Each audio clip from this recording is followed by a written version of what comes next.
Sobrang init, guys. Buksan ko lang electric fan ko. Guys, parang ngayon lang ako nakatingin ng tikim ng hangin. Tingnan nyo, basang-basa.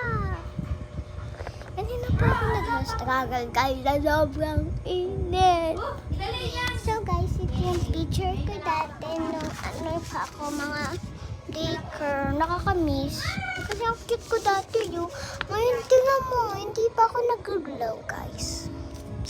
Hindi pa ako nag-glow, pero pag naka-makeup talaga ako, sobrang ganda ko.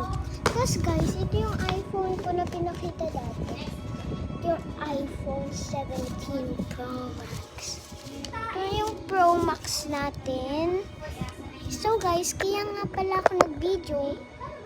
Kasi, stay tayo in my office. Ay, wala yun. Wala yun, guys.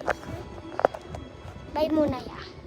So guys, hindi ko pa to natatanggal yung nakita nyo kanina, pero don't remind it, don't remind.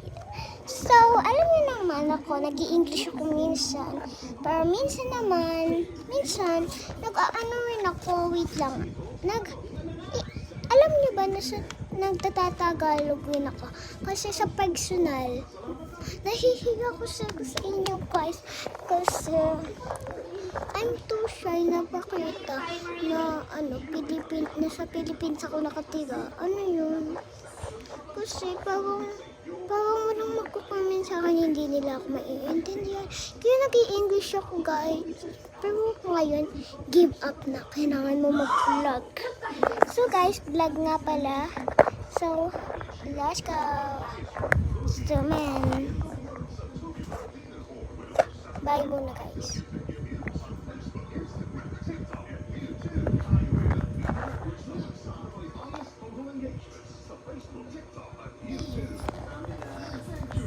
Guys, see you in part 2 na lang.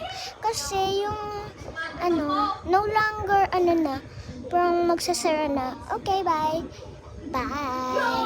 Bye.